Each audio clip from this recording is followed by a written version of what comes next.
Yes. So I got Mr. Willie Gee on the Tales from the Riff podcast. Thank you so much for joining me, Willie. Thanks for having me on. You know, I'm a gear geek, or at least I stayed in Holiday Inn Express last week. There you go. Masquerade. I cosplay as one. So, man, look, I'm gonna restate what I tried to capture on the Zencastr camera, but got to meet you at Siberia last month. I believe it was in May. Yeah, May, and through some by chance meeting, we have a mutual friend in Ben Falgoust, and he was gracious enough to ask you or tell you to come on my podcast and talk all kinds of gear and just some stories from the road. And here we are. That's excellent. Yeah, I love Ben, man. I don't run into him often enough, but it's always an unexpected time or location. And that was definitely an upswing to the evening. Yeah. So what brought you in town that night? I'm just curious. Man, like I said, I'm kind of cursed. So they're not a heavy band at all, but they're this kind of gothic-y alternative type band that I like, called Ours, Ours.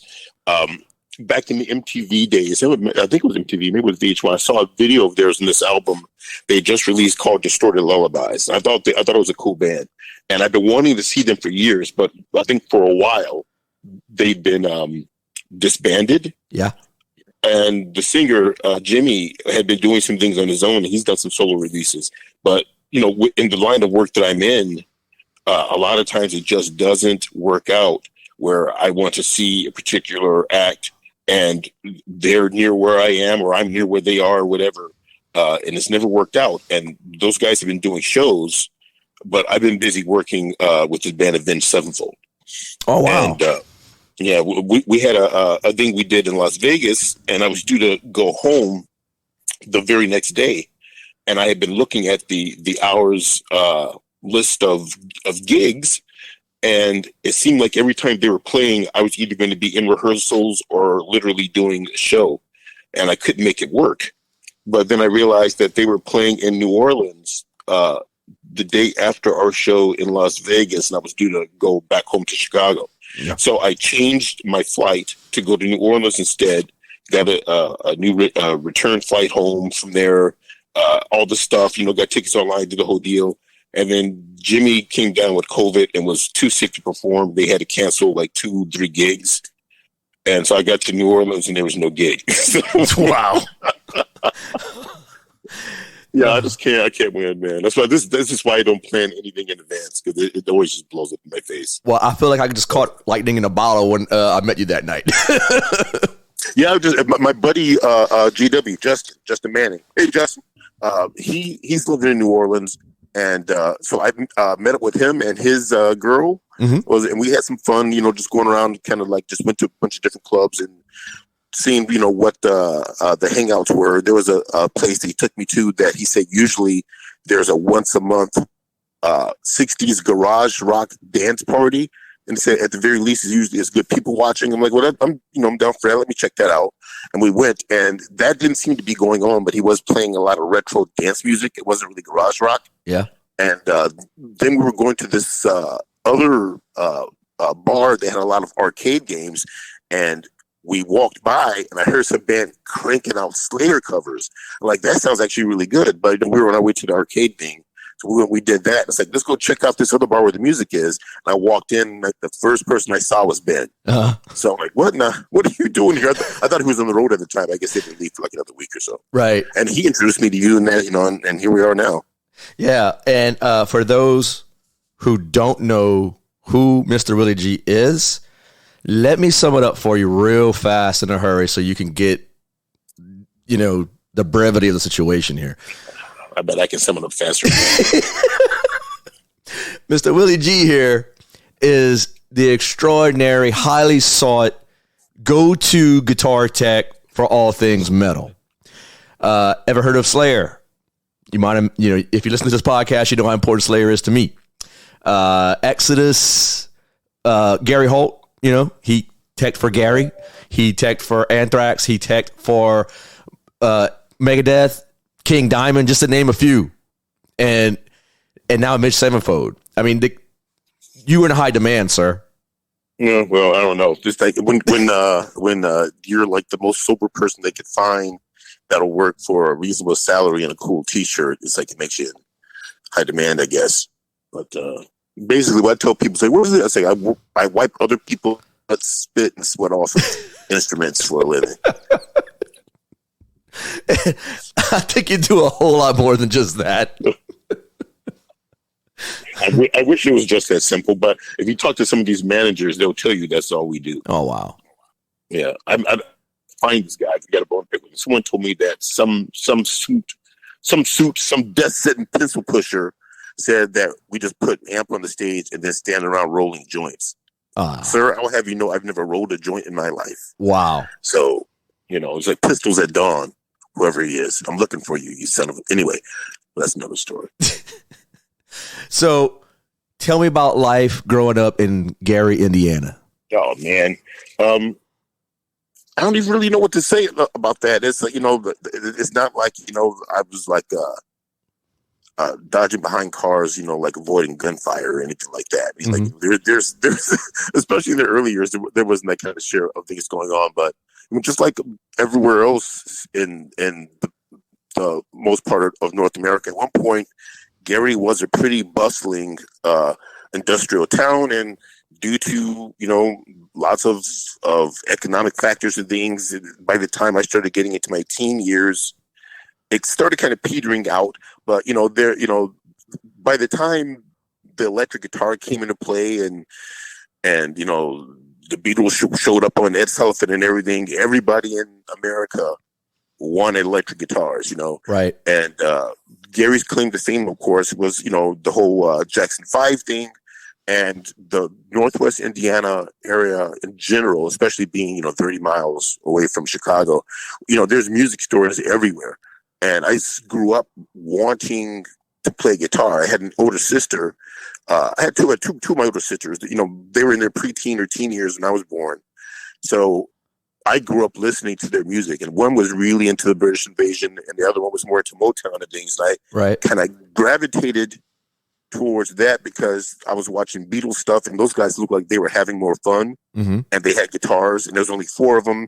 And, they had these weird kind of quirky personalities and stuff that these other bands didn't really show, and that kind of drew me in. And I just remember being like 3 years old or so and wanting guitars. I've just been fascinated with guitars basically my whole life.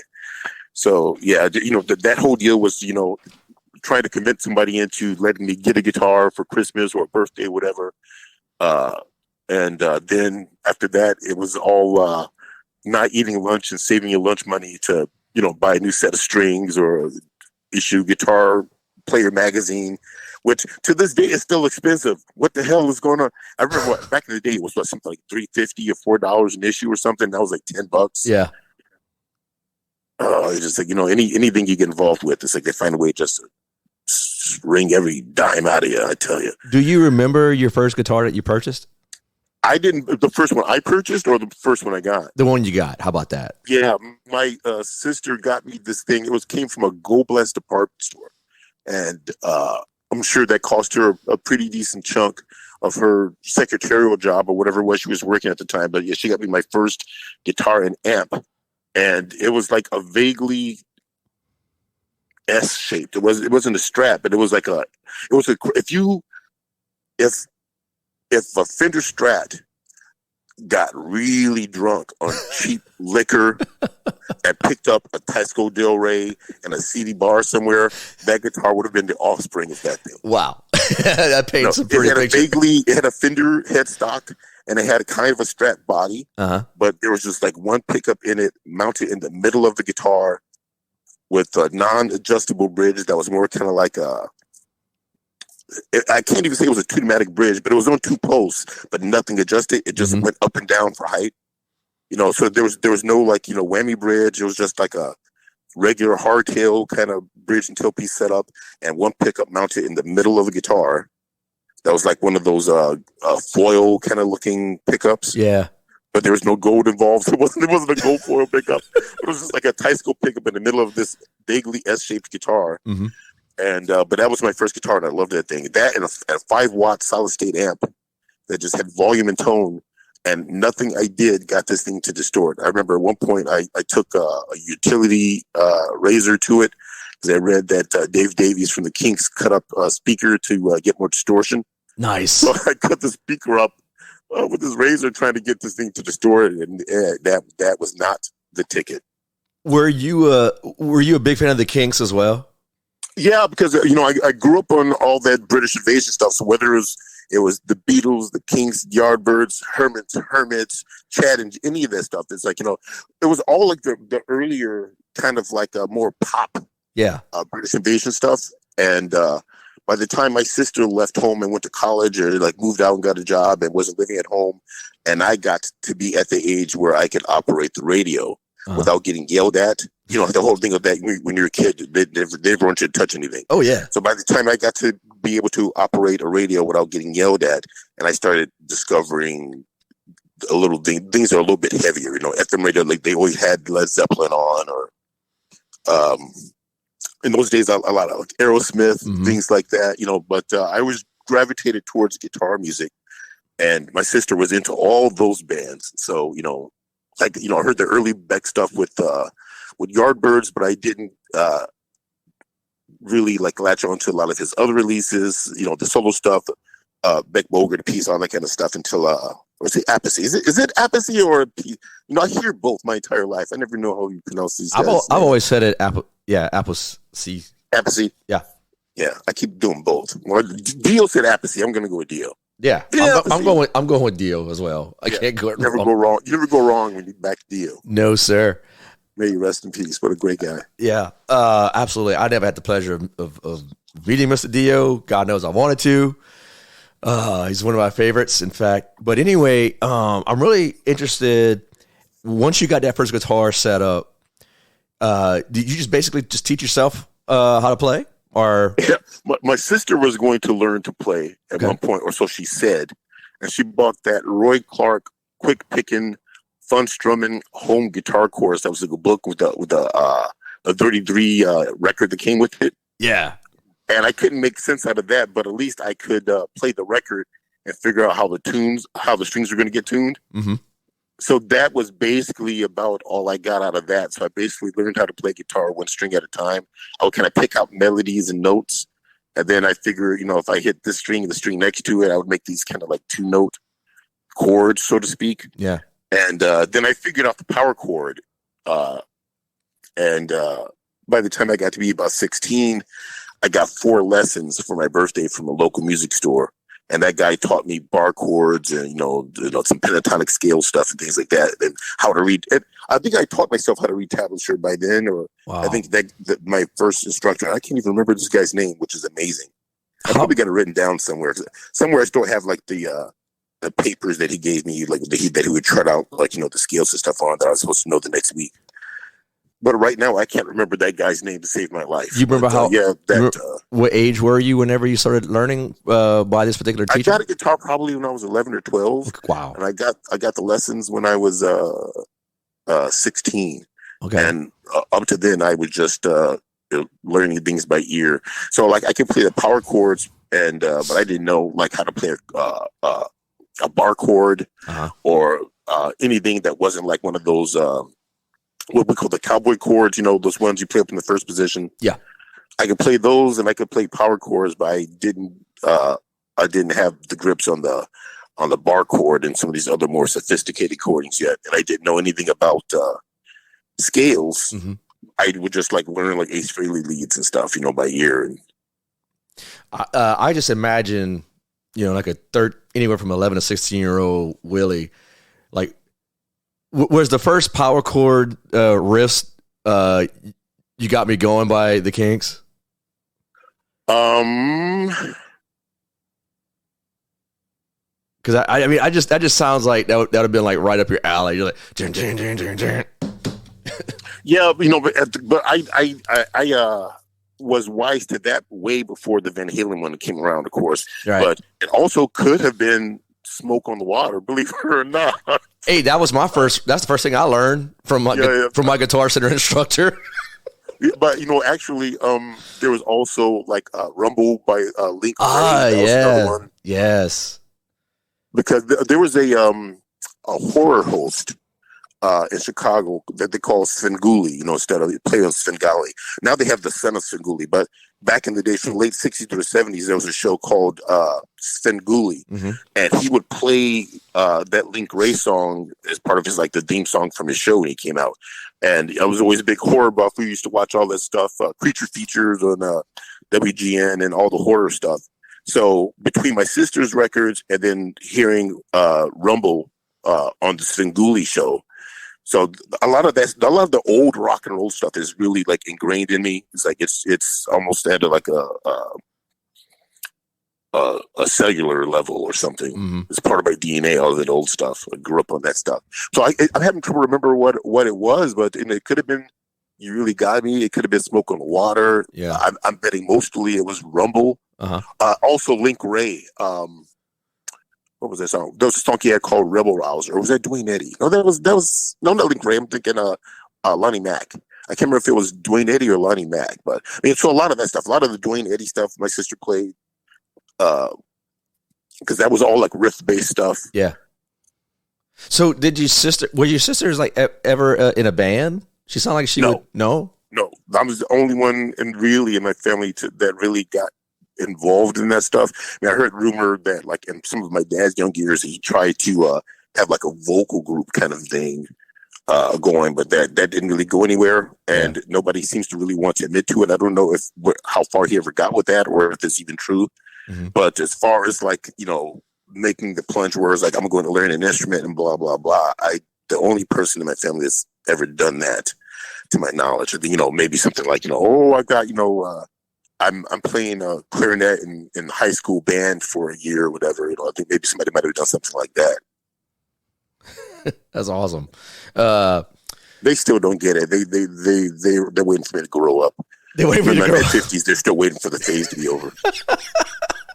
It's amazing. So let's talk about the teen years, where the formative years where you start getting your identity foundation in the mix. Like, you start having some of your own ideas and getting influence by whatever was around you at the time. What were you listening to back then, like in the teen years wise? Well, man, probably from about 1975 to maybe 1984, 1985, I was still a huge Kiss fan. I mean, half of what I'm doing is like, there's this triangle of George Harrison, then Peter Frampton, quickly followed by Ace Frehley, that overshadowed everything I did. It's like this whole, so there was that thing, and I jumped into the Kiss thing. And then my sister, the same one that gave me the guitar, gave me one of those battery-powered transistor radios, and there was an AM station with a really strong. It was right in Chicago, but this WLS AM had a really strong transmission, and I would listen to LS all the time, basically waiting for like Kiss songs to come on the radio or whatever I could find. And one day I heard Boston. Ooh, and I was like, what is going on here? What is that? I've never heard, at that point, I'd never heard a guitar ever sound like that in my life. Yeah. And that I was determined to, like, figure out what was going on with that whole deal. I wanted to make that noise. It wasn't even so much about being able to display that amount of dexterity or the technical aspect of what they're playing. I needed to make that noise. Yeah. Some heavy distortion, real like high gain amps. That'll do it for you. It wasn't even so much. I didn't know what that was. It was just that it was like this vocal singing tone. Yeah. The weird, spaceship taking off noises. That I know that the guy was like, doing the pig scrape things. I've seen people do that before, but it would kind of dissolve into this NASA takeoff sound. Yeah. And that's still something that's like not the easiest thing in the world to recreate. That guy, he's a wizard. Mm-hmm. But so that really got me. A lot of those early Aerosmith recordings were like a big influence. Basically, at that point in my life, I was watching anything and everything that had a guitar in it. I used to read those Hardy Boys Mysteries books, and then the Hardy Boys TV show came on. That had Sean Cassidy on there, and he was playing the guitar. Right. And it was a Rickenbacker, and I connected that with all my old Beatles British Invasion stuff. So immediately I thought the Hardy Boys were cool because Sean Cassidy had a Rickenbacker guitar. Now, for those young kids out there who have no idea who a Sean Cassidy is, he was basically the Justin Timberlake of his generation.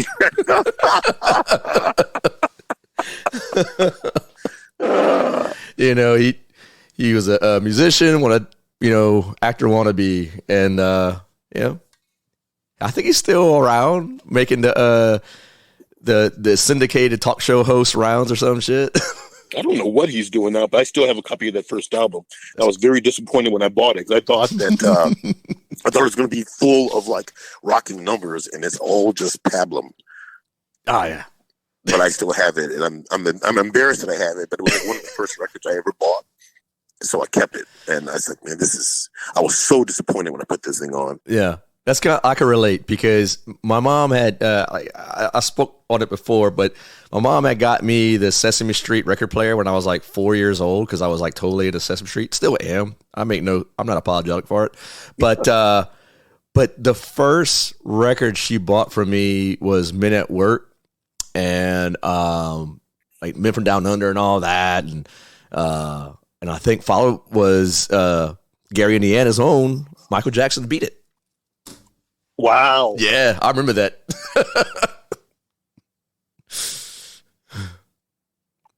That came out. That was such a big deal. I remember. It's like it got to the point where I got really disgusted because I'd have just like a regular, like, traditional like biker leather on. Yeah. And people kept referring to it as that Michael Jackson jacket. Yeah. And I was insulted, to say the least. Uh-huh. Because especially at that point in my life, I was not trying to do anything that was emulating Michael Jackson. Right. At this point, you're more like you're in. Is it full blown metal phase, or was it like? Well, it's like so. Especially living in Gary, by like 1980. Mm-hmm. There were still a couple of of guitar shops around, mm-hmm. Not necessarily in Gary itself, but like basically just right on the edge of town, going into other towns and things. But there was no place in the town, in that city, where you could buy a rock record. And that's wild. Yeah, it was. There was a store that was called Playback that sold stereo gear and records, and that closed in like 1979 or 1980, and that was it for that town. So a lot of what I heard, if it wasn't on the radio, I wasn't aware of it. So there was a lot of the commercial hard rock stuff, like the Motley Crue and Scorpions, and FM was great because the album oriented FM stations played stuff like, they would have album size weekends. It's like, oh, Friday we're playing all of Judas Priest Screaming for Vengeance or something like that. So mm-hmm. That stuff was great, but the commercial radio stations, the only thing you'd hear is like maybe Quiet Riot, Motley Crue, that sort of thing, maybe Autograph or something. Right. And those guys had, well, I don't know so much about Motley Crue, but those bands had great guitar players, and so I would still listen because they kind of scratched the more commercial itch of me, the stuff that grew up, with the poppy British Invasion stuff. Mm-hmm. I kind of got the hooky songwriting, idea thing for them, but it wasn't, it wasn't Judas Priest, it wasn't Iron Maiden, it wasn't Saxon, like the other bands that I liked. And so, there's that stuff I was aware of, and I didn't really discover any of the heavier stuff until I left home and went away to college. And when was that? And that would have been the summer of 1984. Okay. So the first I remember looking at a copy of Kill 'Em All at first. and being real dubious. I thought they just were like these stoners. I figured I was going to listen to it. It was going to sound like Saint Vitus or something. It wasn't like, it wasn't going to be thrashing. Like Anthrax was like probably the first thrash act I heard. Uh-huh. And then, I found about things like Accept and Nasty Savage, actually. Right. And I was looking at the Metallica thing, and I hadn't really, I'd heard things about the band, but I didn't know anything about them.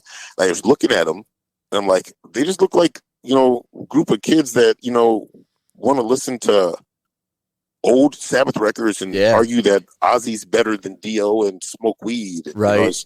They just look like a group of like stoners. And they did. I mean, with Cliff's denim jacket on the back and all that. The barely their mustaches. Yeah. Bandana, headbands, and acne. Exactly. You took it right out of my mouth. I was the pimples and shit.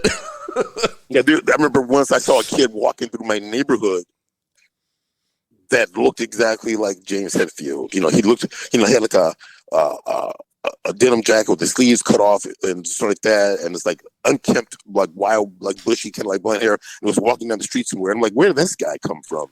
Because at that point, my best friend that I met in junior high school, that was like, we were basically the only two Kiss fans in the entire school. At least we were the only people who would be willing to admit it. Right. And the first day of school, he had a Paul Stanley solo album T-shirt. I'm like, that kid knows what's up. And so I went and I started talking to him, and he was kind of hesitant at first. And then we found that we both played guitar, and like that, we started hanging out. He's one of my best friends to this day. I still talk to him. That would have been maybe in like 1980, 1979. 80 is when I was born. That's awesome. Wow. Back in my day,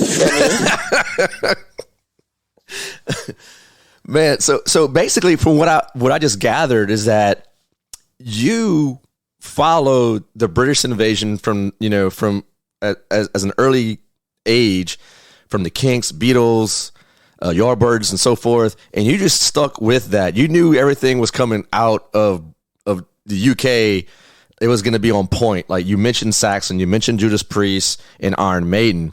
So, was that the I guess the sting of the bee for you that like got you into metal like from the get go? Yeah, just the sounds that those guys were creating.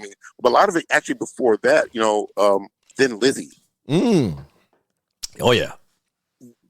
Phil Lynott was a huge, because I would sneak up at night, and there was these shows that would come on Friday, maybe Saturday night. They had Bert Sugarman's Midnight Special and Don Kirshner's rock concert, and they would have bands either performing live or they would have these pre-recorded, they weren't necessarily music videos, but it was like, some whatever live footage. That's what, and they would show it on there. So I would sneak up at night and watch these shows, because I was supposed to be in bed, of course. Right. And a lot of times the stuff wouldn't come on till 11, 12 o'clock at night. And so I'd sneak up and watch these shows. And one of them had the Lizzy on, and I was like just fascinated with the whole, the Les Pauls and the Marshalls and the harmony guitar thing sucked me in right away.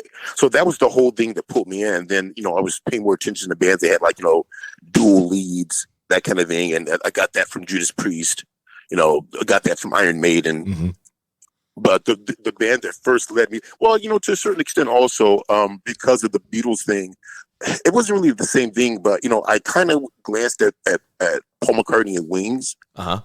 They had okay guitar players and stuff like that. They were different than John and George were with the Beatles. They were obviously a little bit more choppy. They had more chops and, rock chops than, say, George. George Harrison has very lyrical playing, but it's almost more he involved to being more of a slide player. He has a very vocal, like emotive slide style, not so much, traditional lead guitar. And, John Lennon is like whatever. He's a songwriter. He ain't really a guitar player. But when Paul did the Wing stuff, they had like Junior's Farm and a couple of stuff like that, the beginning part of Band on the Run, things like that. So, Denny Lane, and for a while he had Lawrence Juber playing guitar in the band. And those guys were all great guitar players, but that didn't flip the script for me. When I started like listening to the radio and I started hearing, things that were a little bit more involved, the tones were more involved, more extended solos, things like that. And then Lizzy is where it that was the apex. Yeah. And then from there, a lot of these other bands like Saxon, Maiden, Priest. That kind of got me in. I don't even remember what the first Priest song was that I'm aware of hearing. That's crazy. I know. I don't know if I heard another thing coming first, or it was Breaking the Law. It's one of those two, because they was so insanely like where I grew up, which is a small town here in the heart of Cajun country, as they say. Was a 1 square mile town, and the radio station was based out of Baton Rouge. And I mean, I remember like hearing Priest and Iron Maiden and like early Metallica when I was like, you know, anywhere from like 8 to 10. And but before that, I was at grandma's house. Grandma had cable, and she had MTV, and you know, I didn't have Top of the Pops, but I did have Haymaker's Ball. You know, so and the radio they had. Did you get that syndicated show that was called Metal Shop? No, I didn't. I heard about that like as I got older, but I never like saw it, so I couldn't tell you anything about it. I discovered a lot of bands off that too, because you know, going through like public school, like junior high, actually grade school, junior high, high school. My folks wanted us to concentrate on schoolwork, so we weren't allowed to have like part-time jobs, like after school jobs. We couldn't do that, but we were also broke, so I didn't get an allowance or anything like that. So I would get maybe like $1 a day to eat lunch. And so by the time I started getting older and I wanted to buy like the magazines, and you know, I need a new guitar cord because mine's got a short in it or whatever, you know, I would not eat, and I would save my money, and I would buy these magazines or buy a set of guitar strings or whatever. And so I didn't do a lot of experimenting with buying records. And number one is that I almost never got to a place where they would have a record that I wanted to buy. And by the time I did that, it's like, you know, it's costing me like a week and a half of money. So after getting burned by Sean Cassidy, thanks a lot, Sean. After totally getting ripped off by Sean Cassidy and that weak ass album, I was real cautious about what I was buying, and you know, it's just it's like one of those things where like you hear guys like that, you look at the cover and you kind of buy a record depending on how cool the cover was. Yes, definitely went through that phase. Me too. You know, you buy a magazine, they have these other places that'll be like mail order houses, or, you know, there's advertising, somebody's got a demo for sale. And it's like, I'm not going to send money off to some dude, you know, in a P.O. box, wherever it is, I've never heard of before, to get this thing back. I need to hear it first. Right.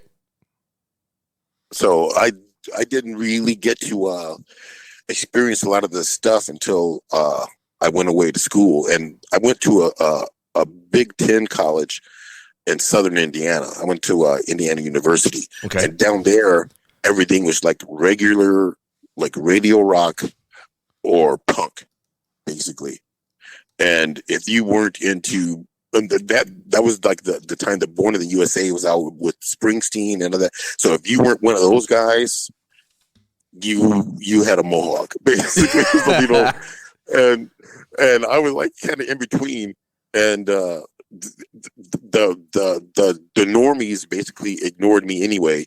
And the punk style was funny because I was still trying to getting out of the commercial metal phase like that. I still was, you know, I didn't really care for the second one, but I liked like the first Rat album, you know, and the EP. I thought Warren DeMartini was a fantastic player. Mm-hmm. You know, then there's the older stuff like Maiden, Priest, or whatever like that. And one of these kids took pity on me, and he had me go to some dude's apartment off campus, and we watched Pink Floyd and Pompeii. Oh yeah, where they played the outdoors. Yeah, the Ruins. Yeah, I love thought that. It was kind of weird because he was such a punk, and he was watching that. And then he played. We watched Sabbath on the Never Say Die tour. Mm-hmm. I think that they used to show that with there was a Blues to Cold concert that was filmed, and they would show that, and they'll call it Black and Blue.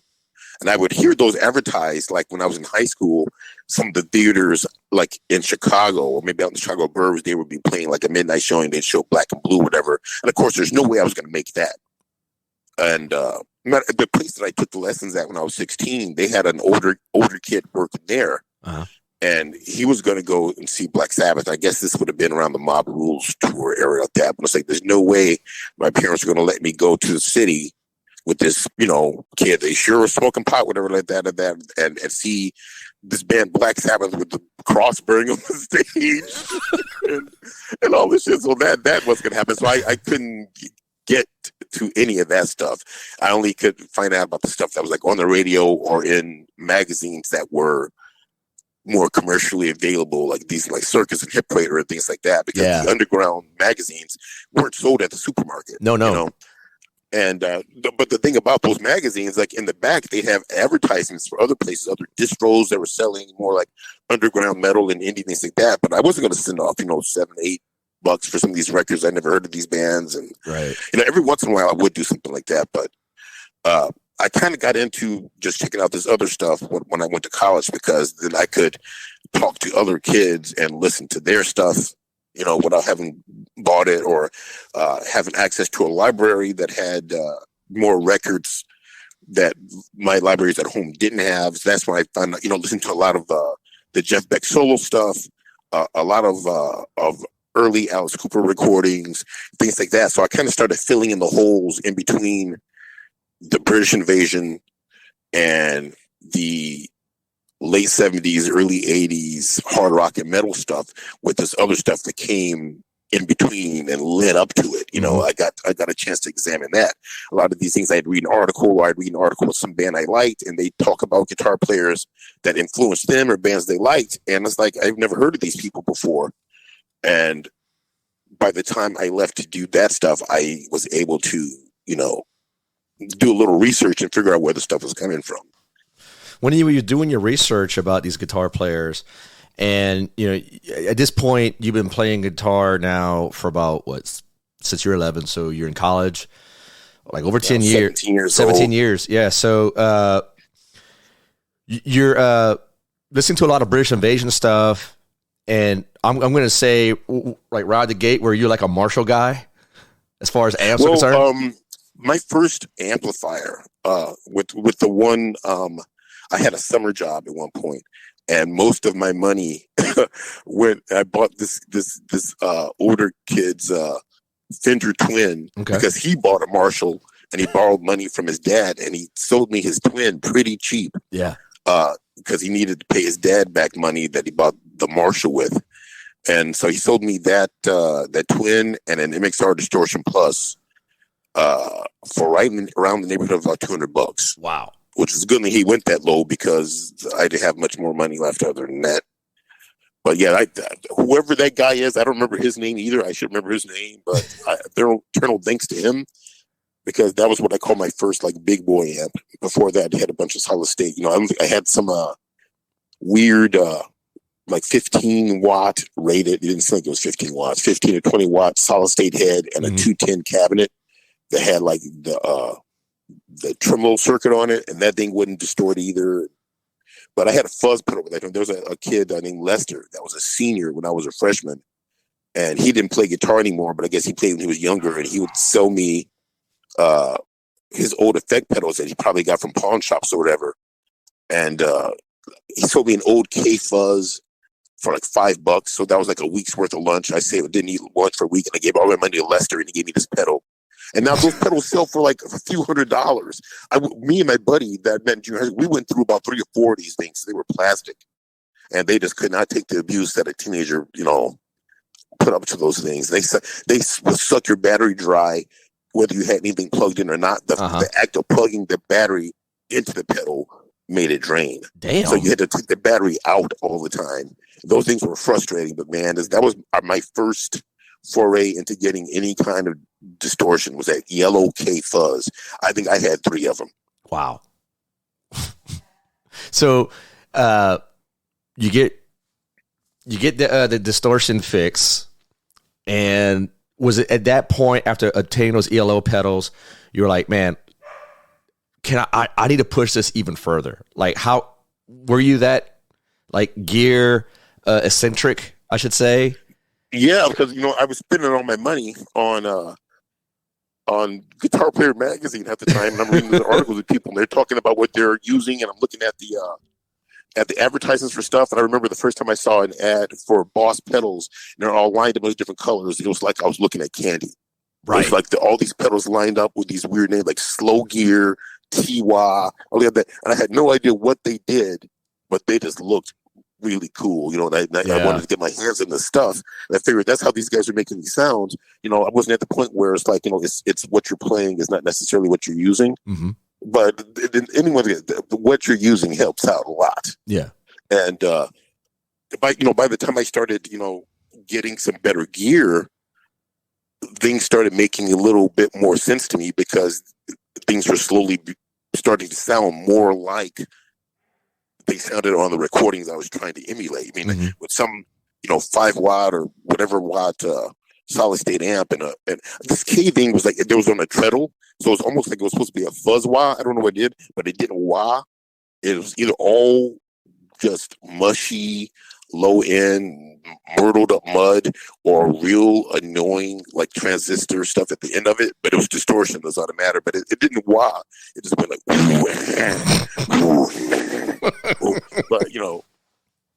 but I think between like you just turn some knobs into some ad, and maybe don't turn the tone, because I only had my little 5 watt solid state amp had volume and tone. So maybe if I turned the tone knob down and then pushed the pedal so it was all the way at the treble end of it, it kind of tamed some of that harshness, and I could deal with it. At least then I knew that I could play like the Ace Frehley solo and get the note to sustain. Yeah. Because without it wasn't doing anything.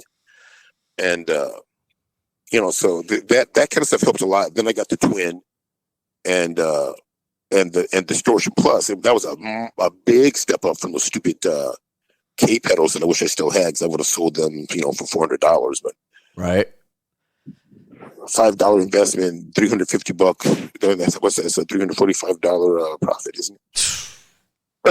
But those things never would have lasted. They just broke so easily. Yeah.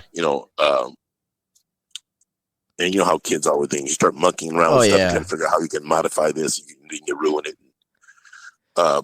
But yeah, so the Distortion Plus I had for years, and then when I got my first full-time job, I bought a Carvin X100B because I couldn't afford the Marshall, and I decided that I really liked Steve Vai, and Guitar Player magazine used to put these plastic flexi disc records. I remember that for a while. There was a phase of that, and they put one in from Steve Vai. They were interviewing him. I don't think he joined David Lee Roth's band yet. I think he was in Alcatraz at the time, or he was about to join Alcatraz or something. He had been playing with Zappa, but he had a song on from his Flexible.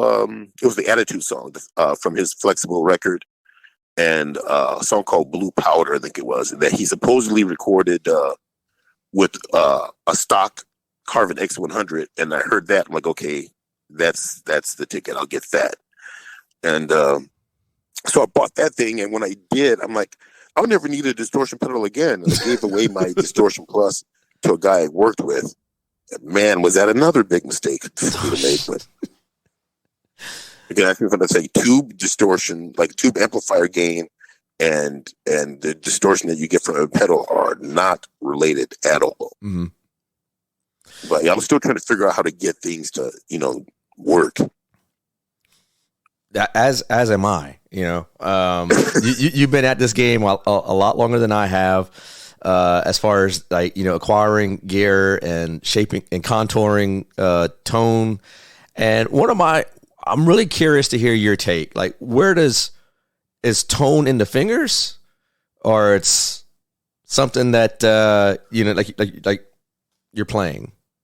I think it's both. I don't, and sometimes people say you're arguing, it's semantics or whatever. Yeah. But there's tone, and then there's a sound. Now you can say that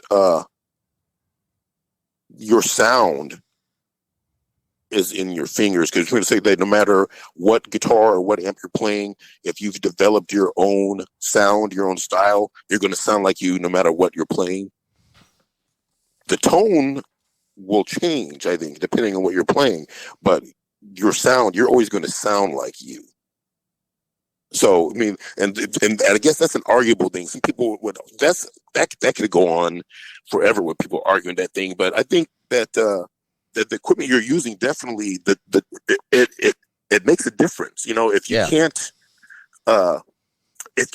get the sound in your head to come out of the device, it affects what you're doing. And I spent a while. I worked for Marty Friedman, and Marty is one of these guys where he has little to no and is heavily more on the side of no interest in the technical aspects of what he's doing. His thing is, he obviously loves guitars, but for him, the guitar is a tool to express his thoughts and emotions that he has in his head, and the guitar and the amp or whatever, that's the tool he's using to make this audible artwork.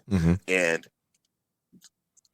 I remember once at a NAMM convention, he was at the Paulie Smith booth when he was endorsing Paulie Smith guitars. And you know, one of the Paulie Smith things is their Tonewood library, and you know, the fact that they have all these guitars made from these highly figured pieces of wood and these exotic combinations of this and that and all that. So the Paulie Smith booth has all these cork sniffers around, and one thing that drives Marty crazy is when he's in an environment where people keep stressing and going on and obsessing about the technical aspect of music or musical gear, and they're talking about this and you know this wood versus this wood and this and that, and Marty's eyes at this point are like glazing over, and finally he says something, and I'm going to like paraphrase, you know, what he said. Basically, he said, at the end of the day, the guitar is just a guitar, and either you can use it to make something cool or you can't. So mic drop right there. Yeah, and so that's what I mean when I say that, you know, it kind of doesn't matter what you're playing through, because at the end of the day, if you've been playing long enough, if you spent enough time with the instrument, you're going to sound like you. I mean, there's a lot of times when somebody says they're playing, you know, somebody that's had a really, you know,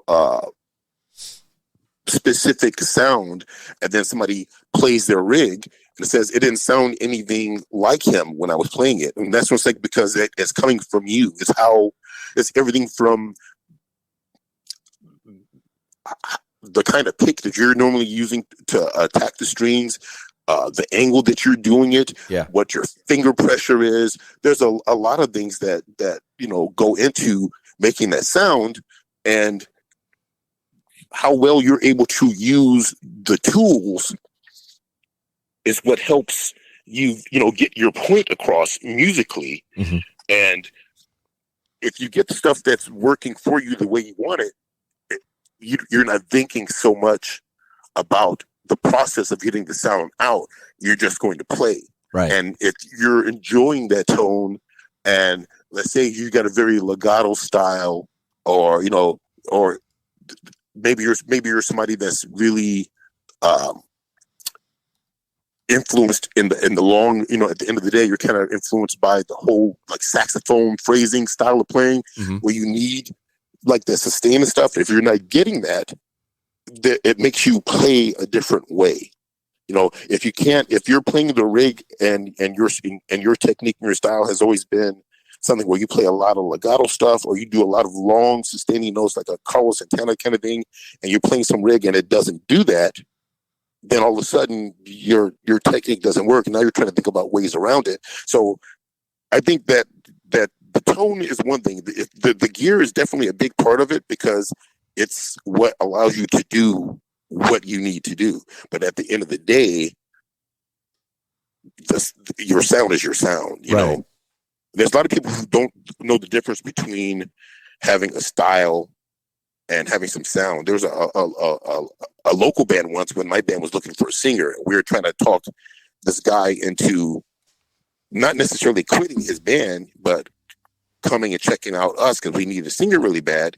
And he's like, well, I think my guitar player, he's got his own style. Like, he doesn't have his own style. He has a flanger pedal.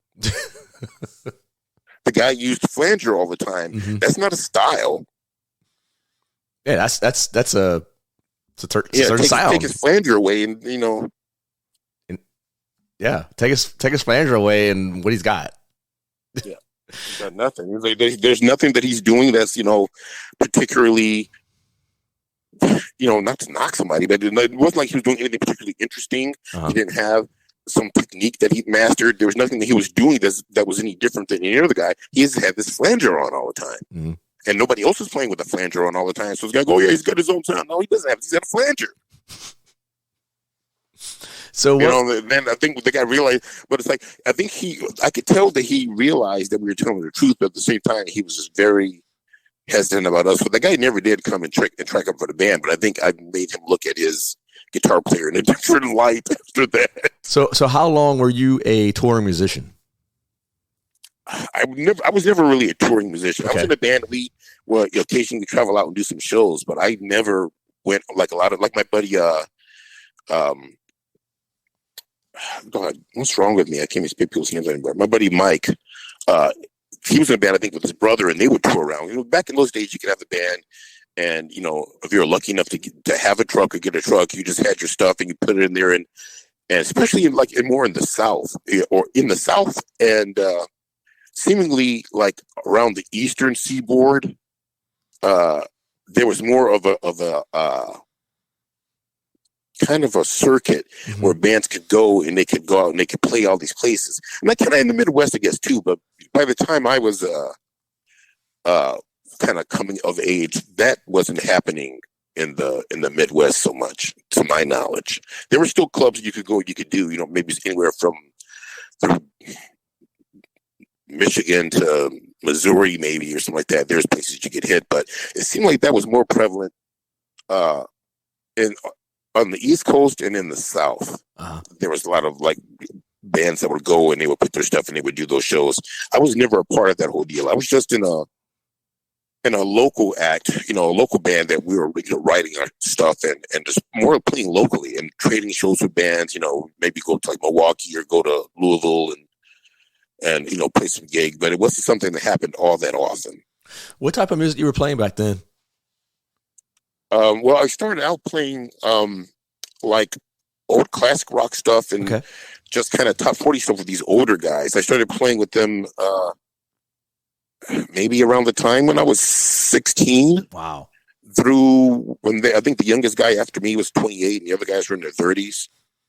And by the time I was 18 or 19, I was playing bars with them. I wasn't old enough to be in the bar. Yeah. But somehow I would sneak through there anyway.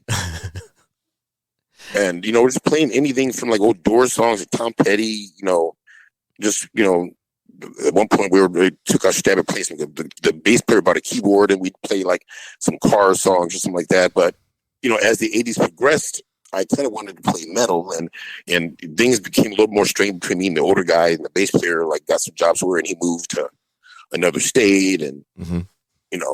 So I wound up like finding some guys that were closer to my age and we started doing metal stuff. And I think the first band that I actually started gigging with playing our own music, by that time, it was maybe the early spring of 88. Wow. That's whenever, at that point, the Bay Area thrash attack was like full on. Yeah, we were totally into that. Yes. I remember at 8, I was 8 years old skateboarding, little skateboarder punk in my little hometown. And I too grew up with some older friends, and my buddy Brock was like, dude, he's like, come to the house and check this video that I recorded. And it was Metallica's One. And I was like, dude, this is my shit. This right here, this between Slayer and early Metallica, it was all she wrote. and Sabbath as well. And but for you, you were seemingly you had your shit together by the time you were 16, playing with some older fellas, playing classic rock songs and whatnot. What made you want to get into tech work? Oh, I kind of didn't. This is an accident. Oh, wow. So, like I said, I'm like a geek, gear geek. I've been fascinated with guitars like most of my natural life, and I just always wanted to like get stuff and mess around with it and hook things up. And I've been reading these articles. It's like, oh yeah, well, I get this, and then I take this and I plug it into this, and I run it into that one, and then I'm running this amp, and so I read about these guys doing all this stuff. So I always wanted to try this stuff, and by the time I wound up leaving the band that I was in 1996, but by that time I had a little bit of an involved setup. I had a 4-way passive splitter, so my guitar went into the split, and then one went into my guitar rig, and another one fed a Roland guitar synth, and then another output fed another small combo amp that I had running a talk box because Peter Frampton and Joe Perry. That makes sense. So I had all this stuff going, and invariably, something would go wrong, and I'd have to figure out what was wrong with it, and we weren't nearly as clever as we wanted to be. Right. But we used it like a lot. At one point, there was a lot of, I used my clean channel a lot.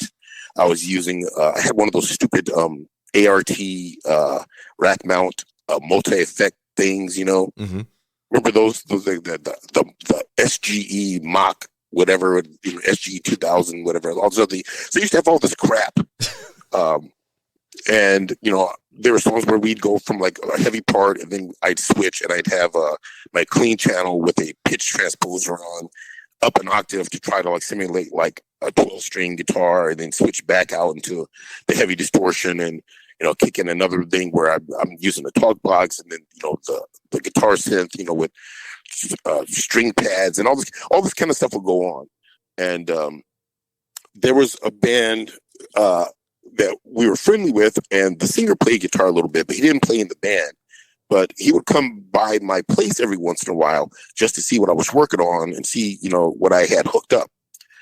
And I guess he was working as a stagehand. And when I quit that band, I kind of wasn't part of the scene anymore, because I wound up playing in this band that did corporate parties, and they were basically a Motown review. So I literally went from windmills and leather pants and pointy guitars, and then within a couple of months I was in a tuxedo, and I was playing like 4-top medleys and stuff, and grinding my teeth through it. I was about to say, I mean, how did that make you feel doing that? It's better than a sharp stick in the eye. But yeah, it was not, they were nice enough people, initially. And I was, at one point I was gigging like 3 or 4 times a week, and I was making money doing it. And I just got laid off from the job I was at for 10 years. So it came in handy. So I was doing it for the money while I was looking for a job.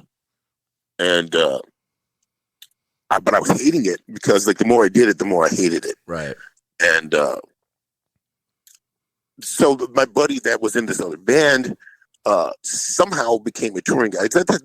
Nobody ever seems to really get into touring the same way. Mm-hmm. So I deduce what happened to him was the same crew guys would come through venues that he was a stagehand at, either with the same band or with different bands, and they got to know him. Or maybe some band came through the venue over the years a bunch of times and saw him, and they needed somebody and gave him a shot. I assume that there was something that happened along those lines. I never really found out how he became a touring guy. But the shorter story is that there was a band that he'd worked with before that was going to go support the Dave Matthews Band. Oh, wow. And he was on a King Diamond tour, and he wanted to go out with this other band because it was going to be, like a bigger tour, and probably he was going to get more money and blah, blah, blah, blah. But he had to find someone to take his place on the Diamond tour. And he knew, that I could, solder in some stuff, and I could tune, and he knew that I'd been a metalhead and everything. Mm-hmm. So he actually asked my best buddy first, the same guy that I went to junior high school with. He asked him to do it. And I don't know if my buddy had gotten a cat recently or what his deal was, but he didn't really want to go, or he wasn't able to go or whatever. And he told him to call me up because I was at home. I was looking for a job, blah, blah, blah. So I took my buddy's place, and basically I think they liked me being there more than him. Wow. So when they started coming back to the States, when they would tour stuff, I got the call instead. And he moved on and started doing bands like Smash Mouth or whatever, whatever he was doing at the time. And so, okay, so just wrapping my head around this, you're working with King Diamond, and I know a lot of my friends. Glenn Drover had just been hired to play lead guitar. Chris Estes was on bass. It was that lineup. Andy was there. It was King and Andy, and they had John Hebert on drums. Yep. It was the Voodoo tour, so they had that lineup. But Glenn Drover had just been hired to play lead guitar for King, and we got along really well because we were like musically into the same thing, and we were pretty close in age. We're like three years apart. Okay. You mentioned the personalities that I'm really interested in and curious to know, like how they approach their setup. What was like between Glenn and Andy? What was like the main bullet points that they would come at you with? Like what was really important to their setup or their rig? Well, Andy seems to kind of change his amp rig almost every tour. Wow. I'm not saying that he's like a real gearhead, but he tends to experiment a lot. And back initially, I wasn't doing a lot of tech work for Andy. Okay. There was a guy, Tommy Scriver. He actually lives in Connecticut. He was doing tech work with Bullish the Colt, but now he's got a house gig in Connecticut. And he's out there now. He does that. I don't think he hits the road very much anymore. But Tommy was looking after Andy. But Andy was using, there was some small company, Amphead. I want to say was it Fathead or what was this company? But he had some Lee Jackson stuff too. He was using some Metaltronic stuff. Mm-hmm. But he was using that, and he still had his BC Rich guitars. And Glenn had his main guitar was a Charvel Model 5. And I want to say he was using a Marshall VS100 valve state head. No, he had an 88 MP1, and I can't remember what the power amp was right now. Okay. But then he was using one of those. No, it was not Fathead. Fat Boy. That was the name of the company. All right. And that was basically, I think he had a wah pedal. It was just a standard Crybaby, I believe. Just a standard Crybaby. And the Fat Boy, and I think one of those 2-knob Boss overdrive pedals, if I remember correctly. That's wild. And I can't remember what Chris was using, but there was also a keyboard that got set up as Chris would play some keyboard parts. Like they have like the Eye and some of the Eye of the Witch and things like that. He played these keyboard parts. It was a pretty simple setup with those guys. There wasn't a lot involved. It was a pretty simple gig. And I guess just judging from the little bit of YouTube clips in interviews I've seen Andy LaRocque, as much as a guitar virtuoso that man is, he just seems like he would be kind of like just real basic, stripped down rig, nothing real over the top, because I mean he's just Andy LaRocque. He's so humble about it. I mean, there's been so many times where I've tried talking. It's like, Andy, why don't you put out like some kind of instructional video? Because there's like you've got at the very least a cult following. There's a lot of people that between your work with Diamond and your work on the Death record and stuff like that. It's like you have some things that you do when you play. People don't. That sounds like Andy LaRocque, and he's so humble. He doesn't think. So well, I can't. It's like, well, if you can play the stuff, there's software available these days that will do the notation for you. So I'm still trying to push him into like doing some kind of like releasing like that. It may never happen, but I give him a hard time about that still. He really should do something. But yeah, his setups have always been pretty simple. like I said, that first tour, the one in '98, he was using I think some Metaltronic stuff, but I believe he had one of the Fat Boys as well. Yeah. But I didn't really, that was literally my first time doing anything, and I was trying to, like make sure I had stuff going on my side of the stage more, and I wasn't paying a lot of attention to what was going on over there because I didn't want to be that guy, and I was new, and I was nervous about it, and I had been a fan, and I was a little bit intimidated. The second run that I can remember, he had his. I think he also had a Valve States 100, similar to what Chuck Schuldiner was using. Actually, wow, Chuck used to use one of those, and but he had the Metaltronics thing, and what was that wireless he had? It was something. It was a Japanese-made thing. And we use that quite a bit. But I can't remember what the name of the company is right now. I think they're still around, but they're not really popular these days. I guess the technology or whatever, the prevalent brands have just kind of left it behind. But he had, a pretty decent wireless system and this VS100, I believe it was.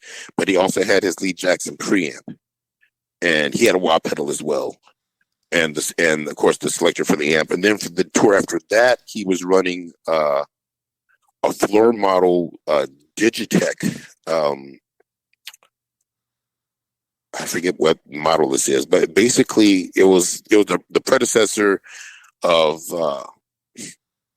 when they came out with the GSP 1101 rack mount unit. Whatever they had before that, I can't spit the name of it out, but I actually have one of them here somewhere, and I can't remember what the number is on it. But it had the built-in whammy pedal and all this stuff on it, so it did a lot of stuff. And I think there's an acoustic guitar simulator in there, maybe.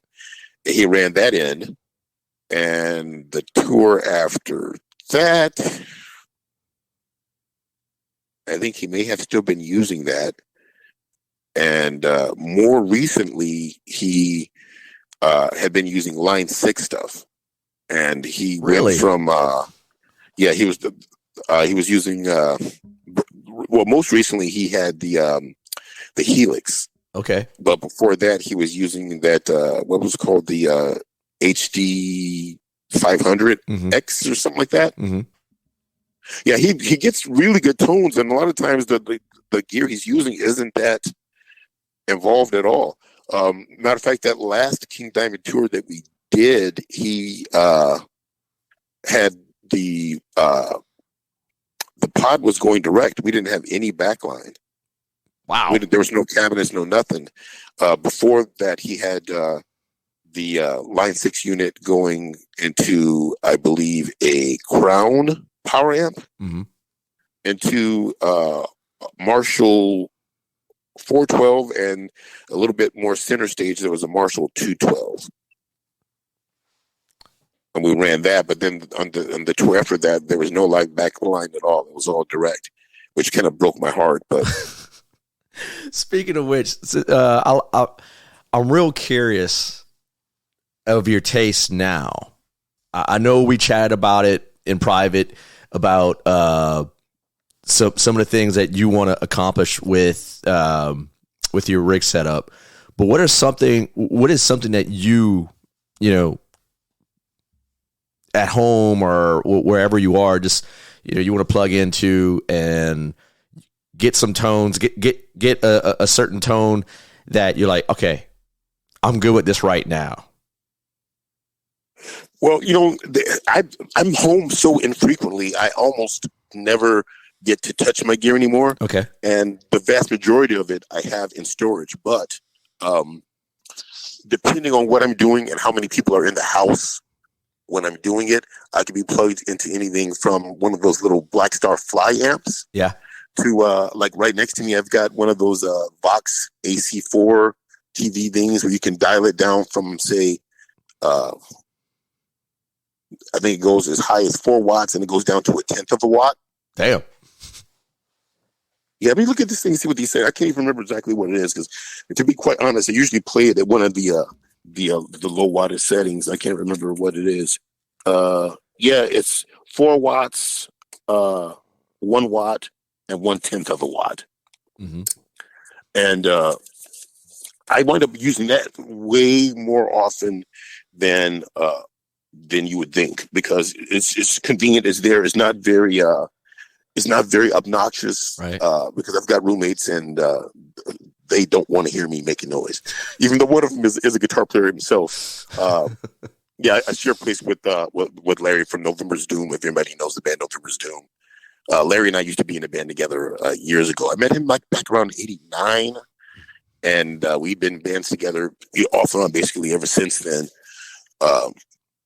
But yeah, they don't want to hear me playing, so I try to keep it down. But I've got some 212. I have been testing some speakers from WGS, and actually I need to Warehouse Guitar Speakers out of Kentucky.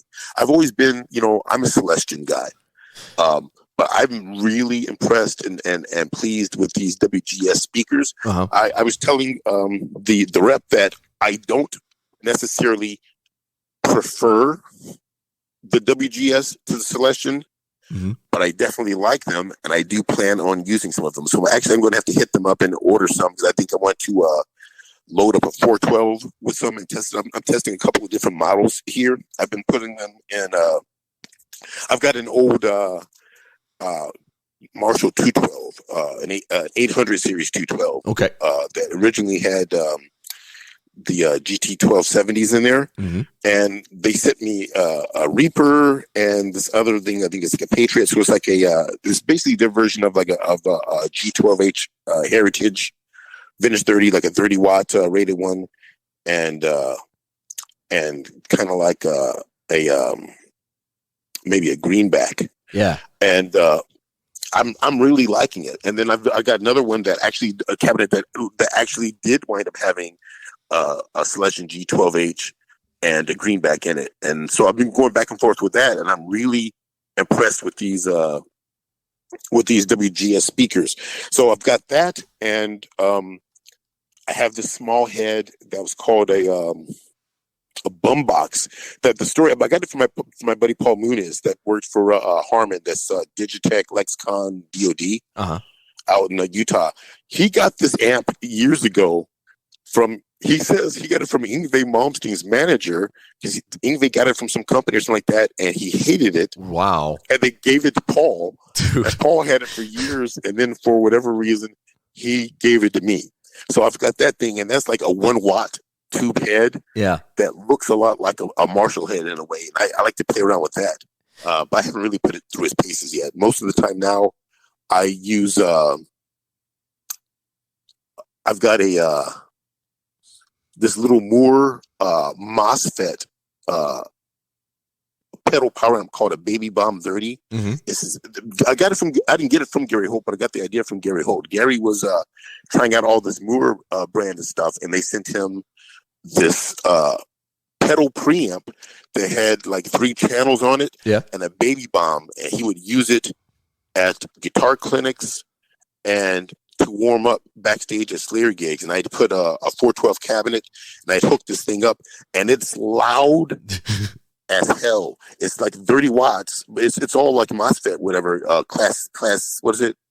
Class D, whatever, MOSFET thing. But it more than adequately pushes. It's to the point where it's so loud, like you're scared to turn the knob up anymore. Right. Because it's so freaking loud. So I bought one of those, and I'll run that into the 212 with like one of these pedal amps, or maybe once I fooled around with it with an XFX once that I just happened to have here, and I've got a PV Classic 6060 that I've been testing out for some stuff. I got to put some new tubes in that thing though, and Marshall EL34 100, and I'll run that into the 212s when I'm doing things just to.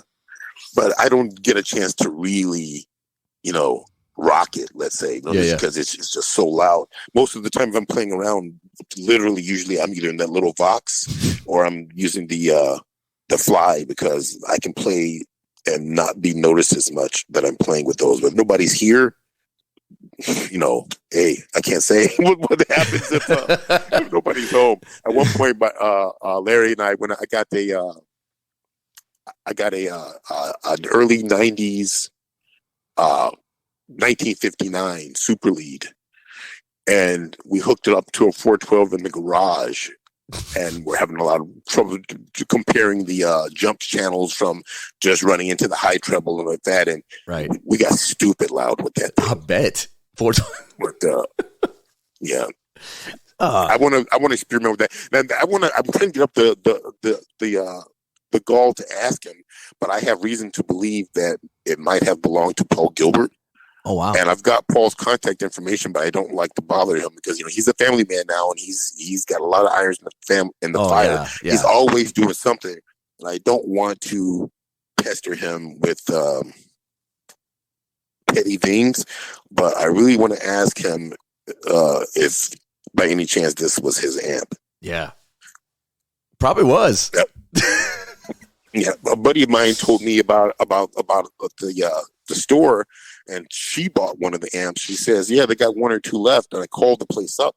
And he says, "Yeah, this is our last one." So yeah, my buddy just bought one from you guys. So yeah, we like this one. This one seems like it's got more gain than the other one did. So now she's mad because she decided that she wants the one with more gain, even though it's like you're basically running it fairly clean and hitting it with the pedal anyway. So why do you? But she's a Hetfield worshiper, so I don't know. You mentioned Kentucky earlier. I was really curious. Have you ever messed around with those Eminence DV77s speakers? I have not actually. I don't know what it is.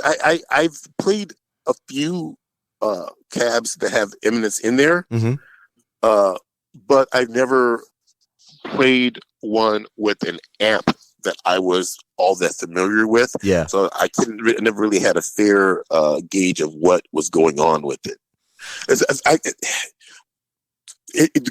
People who play guitar are strange animals. It's like we keep straddling this line between being traditionalists, and at least from a lot of guitar players, or not everybody. So you're either a traditionalist or you're constantly looking at new stuff and wanting to experiment. And I kind of have a foot on both sides. Same. It's like I have this whole thing in my head. Like and this is one of the hard lessons that I learned. Like back in, I said I was in that band and I was using all this stuff. I had the guitar synth and the channel switching amps and all that kind of stuff. And so I was always trying to figure out how to streamline my stuff. And, rack gear was still pretty hot in those days. And I wanted to put together a rack and all this. And I had this early 70s Marshall 1987 50 watt head that I got from my buddy John. And somebody had modded it, and they jumped the both channels so that one volume cascaded into the other, I guess. And so there wasn't a volume 1 and volume 2. There was an actual gain and a master. That's sick. And this thing sounded like the first two Testament albums. It was total Alex Pierre Alice production, over the wall, gallop picking, shit. Taking over, fierce.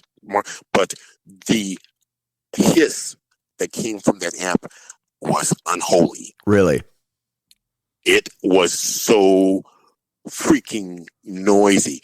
But when you played, it was like the Four Horsemen of the Apocalypse. Yeah. It was just this godly, snarling, angry, but it was so noisy that it was damn near unusable. So I didn't wind up using that amp in that band very much, but I had it and I loved this thing, but I couldn't figure out how to tame this noise. In all actuality, I probably should have taken it to someone and had them revisit the modification. But some other guy, I saw somebody play, and they had a Mesa Mark IV combo or something, and the sustain was just so liquid, and the tones were so pristine. It's like I really dig that sound. And at one point, let's say up to about 1989, I liked Metallica a lot. I mean, it wasn't like I was a raving Metallica fan. I was always kind of more on the Megadeth end of things. Yeah. But I liked Metallica, particularly Ride the Lightning and Master of Puppets. Yes. Master is like the perfect Metallica album. Absolutely. Yeah. It's, there's a darkness about it. There's something about the songs that's just, I connected with that album. And I remember seeing these ads and guitar magazines with Kirk Hammett, and he had a quad preamp. And this guy offered to trade me his quad preamp for this Marshall. And that may have been one of the biggest mistakes of my life, because I got it, and when I would dial certain things up, I got that effortless, smooth, liquid sustain that just never ended. Seemingly, no matter what volume level I had it at, it would just sing effortlessly. But I couldn't get it to do that and dial up the crunch, like the thrashing crunch.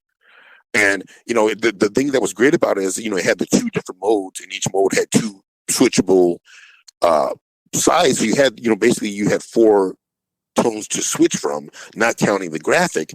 But then I realized that I spent all my time tweaking, this pull mid shift, pull thick, pull bright, pull, and I was constantly pulling and pushing knobs and twiddling this and that, and the tones were really interactive, and I couldn't seem to dial up. I mean, I know more now than I did then, but I seemed like I was spending more time fiddling with the controls than I was playing. And then one day in frustration at a band practice, I unhooked it and I brought my Carvin back out and I put a Boss Super Overdrive pedal on in front of it, and it was like, okay, instant thrash. There you go. So, and then I realized, the Carvin, that amp was kind of dumb too. It had a two-mode gain channel. If you pushed it in, it gave you a darker, supposedly more like a Mesa sound, and then you pull it out, and it gave you more of a British sound, So that was their way of trying to do both like an American tone and a British tone. As I always used it in the pulled mode for like the Marshall-esque, like brighter, more mid enhanced thing, and then I would hit it harder with either like I had one of those Chandler tube drivers, the coveted HK Butler Chandler tube driver. So that one, or like the Super Overdrive pedal. At one point, we hit it with the graphic EQ pedal. For a little while, there was a Pearl compressor pedal that was sitting around, and we would turn output up in there. So anything basically that you could use to goose the input to overdrive the amp's input, and it would work.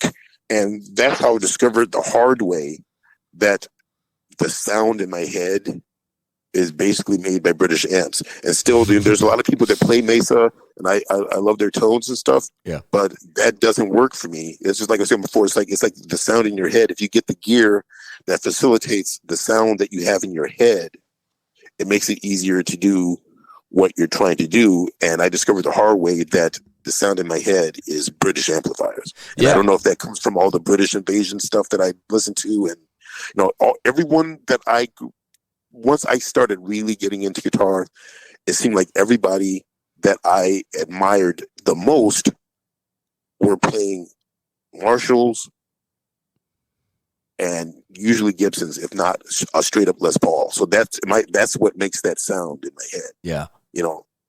And I to this day, I'm still upset that I gave that Marshall up.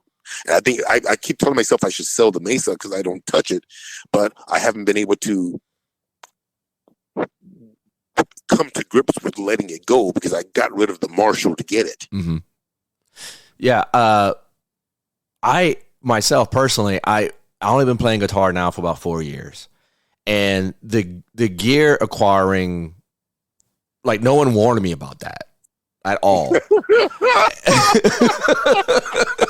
And it's like you feel like somebody you went to a party and somebody slipped you some heavy drug. Exactly. Right? Yes, that's a perfect analogy for that, because I immediately I was doing everything off my computer. I got the plugins and stuff like that. And then all that stuff. And then I was like, man, if this is what it's going to sound like, I just need to get if I ever on the outside chance going to play live, I need a live rig. So I'm with you. I got me a Marshall. I got a Marshall head, a DSL 20 watt, and I'm going into I got a 4x12 Mesa cap. Yeah, I want Awesome. I wanted the best of both worlds. And then So what's in the Mesa cab? some Celestians. Okay. Yeah.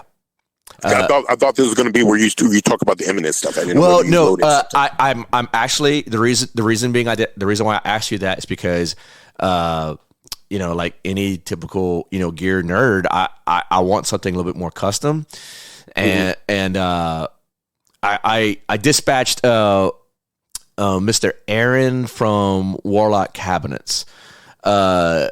I just said, I have a quad cortex modeler that my wife had bought for me when they went on pre-order in the first wave of it. And Well, that sounds like a keeper to me. Absolutely. Yes. Because I had no idea she was going to pre-order She that. have a sister? She does actually. She's in South Florida. Oh, okay, forget it. It's hot down there.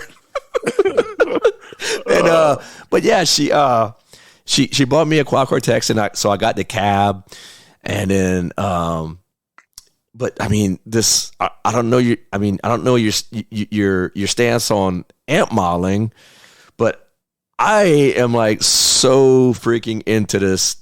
I mean, if it is a tone chaser's dream, I mean, just I want a quad cortex. Yeah, it was like I'm really, really not to interrupt. I'm sorry. No, I'm done. No, the quad cortex is probably what is shaking up. Not that it's that it's shaking. It's been around for a few years, but yeah, there's been a lot of people interested in the quad cortex lately, and the people who do things where they're basically trying to emulate a more conventional rig that they have that's been their tried and true thing. Right. Once upon a time, those guys were going to Kemper. Now it's everybody is on the quad cortex, and arguably it does what the Kemper does, but it does it better. And it's more mobile, isn't it? Yeah, exactly. That's the key thing. A lot of these bands these days, like the whole the economics of touring, and a lot of bands doing these flight dates and stuff. It makes it easier because you can literally put it in your backpack or something. Exactly. And go. And it's not, but the thing about that is, a lot of these guys, they're only really using like maybe one tone or something anyway. Right. But the Kemper has some advantages because the amount of time that it's been around, and there's so many people that are familiar with it, and there's been all these various amp and like the cab packs, the tone packs have been available for it, where people have profiled all these various things, and it's easy just to download it on there, and you can have all your stuff on a thumb drive and just pop it in and load it, and you're ready to go. Yep. And they've got the floor model, and then they've got a rack mount and a tabletop one, and got one with a built-in amplifier. And so there's some advantages to it, but Kemper really hasn't done anything to push the boundaries of what the product does since they've come out with it. Yeah. And the quad cortex come out, and they don't have all the format options that you have with the Kemper, but the basic stuff that the Kemper does, apparently the quad does it all and does it better. Yeah, and it's all cloud based. I mean, people could put together their own signal chains from their own IR captures and capturing their own pedals, whatever.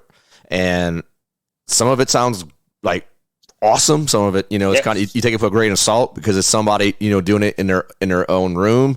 But some of the factory stuff that Neural puts on there is like, holy shit. Like, dude, this, I want to sound, if you want to sound like Slash, you can sound like Slash. You want to sound like, Chuck with that Marshall valve state, it's right there. It's insane.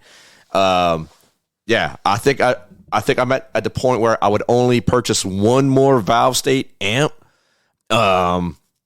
just because just to kill my curiosity. I'm name dropping companies right now, and I'm not even sponsored, but oh well. But hint, nudge, yeah, nudge. Exactly. Hint. Dean Costello, who's he's in your parts, right? Didn't we talk about Dean Costello? I believe he's in Chicago, and he makes a heavy metal warfare amp, and he has them. I want to say he has a 50, 100, a 140 watt head, and I don't believe there's a clean channel on them. Wow. And because I mean, it's just like plug in and just rip it. And my buddy Sean here, he's in a band, a local like black and D beat band called Writhings, and he told me, he's like, dude, this is what I'm running. I was like, holy shit, dude. Like, it's just got so much tremendous low end, but the clarity it's amazing. And then you got guys like Mr. Michael Klein over there in Kansas City. I was going to say Michael Klein's coming up with some fantastic stuff. Oh my shit. Yes, he is. I mean, between him and Sammy Dewey of Goatwhore, they put together this amp head that Sammy uses now exclusively, and it's just a fucking work of art. It has all the best features of a Marshall. It meets up with a Randall solid state VMAX, and I want to say that he's got some of the preamp stuff that's kind of taken from a Bad Monkey amp. It's fucking insane.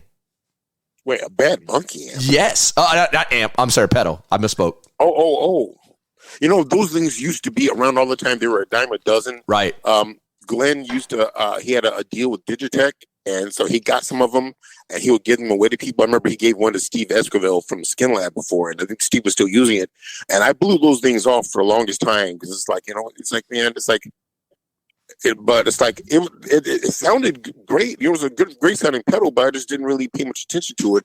And it's amazing how much these things are going for now. Yeah, I mean, someone was like fetching like $300 something for like a brand new Bad Monkey. I was like, are you kidding me right now? You used to be able to get those for $40. You know? Right. And I think they're just based on what, a Maxim or something like that, or an 808.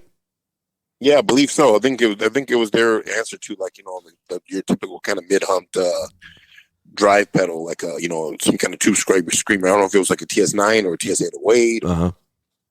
But yeah, I mean, Michael Klein's got it. I mean, he's Garrett got this one. I can't. I've been really bad with names of devices and people and everything. But there's this one he has that he said he was messing around with a circuit, and he did something unintentional, and he stumbled upon this deal, and it's like a fuzz pedal that also kind of acts kind of like an overdrive, where you can use it with an amp that's already gained up. Mm-hmm. And I've been trying to talk a friend of mine that's trying to look for this fuzz pedal into doing it, but the same one who bought the Marshall, I think she's like chicken to buy it. I'm like, it's $200. It's like, so I'm actually thinking about just buying it myself and messing with it. It's like a lot of the tones I've been trying to go for lately are decidedly more retro, not so much these lethal high gain things like I did once upon a time. But it just seems to be something, really cool. I'm real curious about it. I'm curious enough to pick it up. So I will have to try to contact him and see if he can whip together one of those for me. I was telling her this seems to be perfect because she's like, I don't really like fuzz, but I feel like I need to have one. And, she was saying something about trying to find like an old school super fuzz, and they're impossible to get. And there's all these companies that are kind of like trying to clone that circuit or doing that deal, but it's like, this one isn't right, that one isn't right. I'm like, well, you got a 5150 and you've got this and you got that, and it seems to me that this one will be right up your alley. Mm-hmm. But because she can't go somewhere and try it out, she's reluctant to buy it. I'm like, I'm sure you spent $200 on worse, you should just get it. I think I'm going to put my foot where my mouth is, and I'm just going to order one myself. Every once in a while, these adult priorities kick in, and I can't do it yet, but I'm going to do it. Well, I tell you what, let's go speed round. I tell you what, let's do a little word association. I'm gonna say a word, and you just give me one word answer or reply. No. You ready? Does profanity count? Absolutely. Absolutely. I'm trying to hold back the profanity, but oh man, you come to the wrong podcast. I mean, I drop F bombs all the time. In fact, I got a little soundbite. What the fuck? the kids love it. I just keep thinking of the Simpsons, where the couple was in marriage counseling. Yeah, and the guy goes, "She doesn't cook. She keeps a filthy house. She speaks profanely. She's the queen of the harpies." Here's your crown, your majesty. I remember that episode. Okay, here we go. Speed round for Mr. Willie Gee. You're the first one to do this. This is just for you. Anthrax. Thrash. Megadeth. Becoming God. First word, Megadeth. I don't know. Because I got kind of a bad association with that. That word right now. I'm going to say sneer. Okay. How about that? Good word. Good word. Okay. King Diamond. Royalty. Slayer. Regret.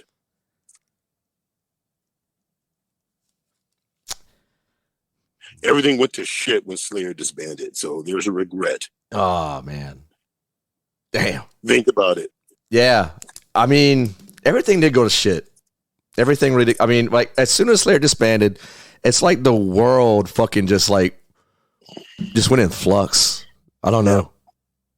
Yeah, and I kept, here's another little story, because like at one point, I'm going to get my ass kicked for this. At one point, Kerry was feeling pretty good after a particularly good day at NAMM, and I happened to see him somewhere, and his longtime tech, Armin Crump, had also started working with Guns N' Roses. Mm-hmm. So sometimes Armin wasn't around, and Kerry happened to see me, and he pointed at me, he goes, if I can't ever get Armin, it's like, this guy's going to tech for me. And Armin wound up dying. Oh, wow. And I was dealing with Megadeth and some stuff at the time. And so I didn't ditch and go to Slayer. And I probably should have. So that's one regret. Uh-huh. And it just seems that a lot of times where something popped up where they wanted me to do something, I was already basically predisposed or committed to do something else. So I would have to politely decline the opportunity to the point where he roast me, said something, say that guy doesn't want to work for me or something like that. I was like, well, that's not the case at all. But right now he's got no band to work for anyway. So, Slayer on many different levels for me is regret. Yeah, man. So going just through all these bands that you were a part of and all these tours, what do you think was if you want, who was the most challenging personality to contend with? Oof, man, might be a loaded question. Yeah, it is. I'm thinking because I would probably say, just for the sheer amount of time I spent working with that organization, mm-hmm. I'd probably have to go with Mustaine. How many years you worked for him? Well, when I first started with him, I wasn't working directly for him. Okay. Glenn Drover was playing guitar. Okay. And I was Glenn and Jimmy McDonough's guy. All right. But if you work for Megadeth, you work for Mustaine. So even when I wasn't his tech, I was still doing things for him. I may not have been the guy handing him the guitars during the show. Yeah. But, I was the one accompanying him around at NAMM. I was the one making sure that the artist agreements between him and certain companies were signed when they were supposed to sign. Uh-huh. I was the one procuring, endorsements or, attempting to do so and starting, dialogue between him and whatever companies. I did a lot of stuff, even mm-hmm. when I wasn't his tech. Right. Which is, I guess, was one way I became the tech. So is Dave the guy as advertised that we see in interviews and all that? Well, that kind of depends on which interview you're reading or watching. You're right. You ever seen Forrest Gump? Yes. It's kind of like a box of chocolates. You never know which Dave you're going to get. Hey, fair enough. You talked about Marty Friedman, and I just one of my good friends who taught me some guitar, who taught me how to just manipulate some simple DAWs and whatnot. He loves Marty. In fact, he if I was to send him a video of Marty Friedman, he'd but like, don't send me that shit, bro. He'd be like, that man's just too good. He's just too good. Yeah. So he's amazing. He's one of my favorite guitar players. Has been like since the Cacophony days, at least. Which leads me to my next question is, who are your personal favorites that you got to work with, or just there's artists out there that just continues to blow your mind? The first thing that, maybe because I keep seeing posts from him lately or whatever, but the first person that pops into my mind right now is Jeff Loomis. Wow. Can't say enough great things about Jeff either. He's a great dude. He's a phenomenal talent. He's got great tone. He's got great phrasing. I can't say enough good things about Jeff. He puts out some great guitars too. Oh yeah, man.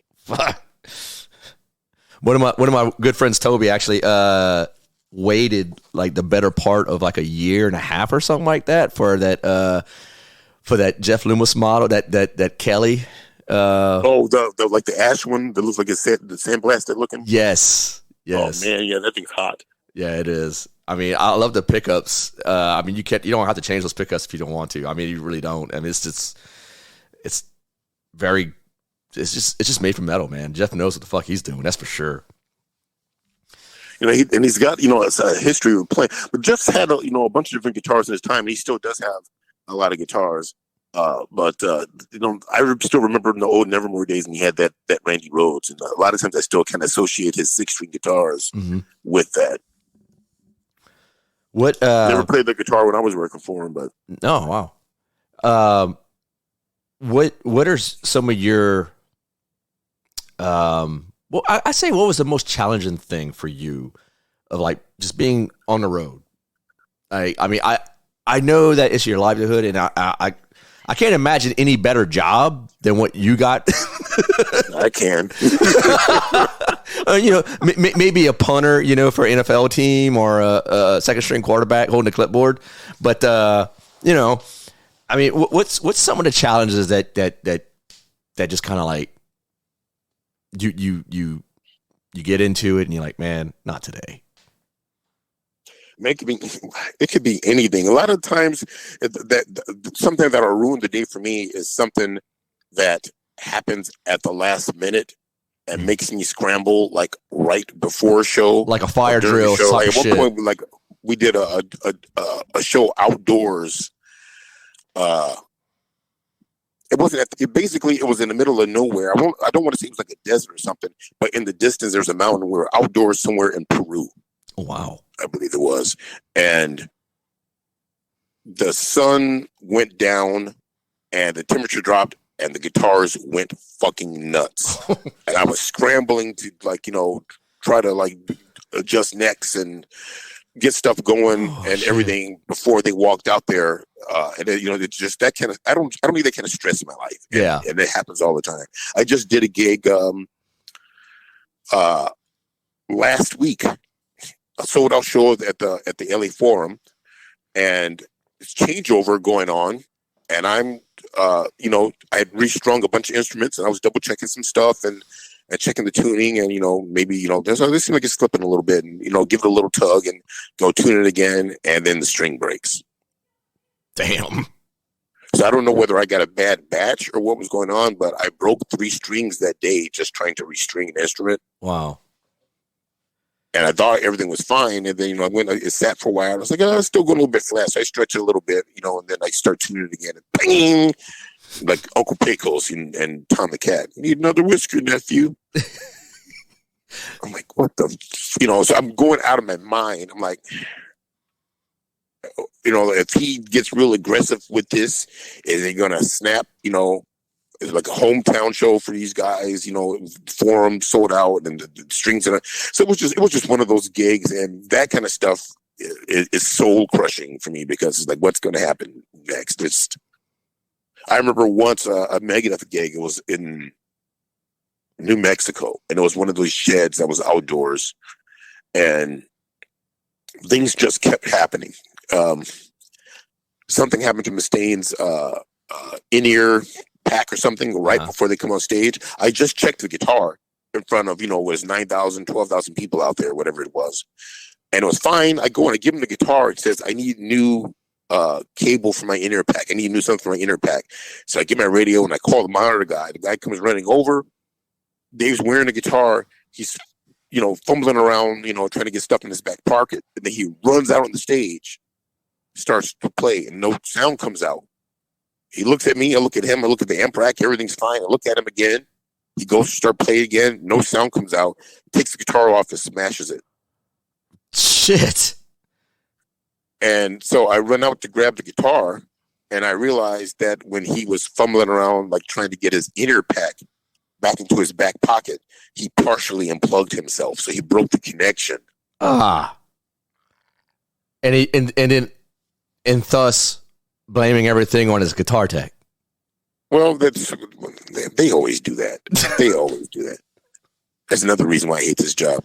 But so then, now it's New Mexico, and and it's outdoors, and the sun goes down. And I was cold again, and he wants a heater.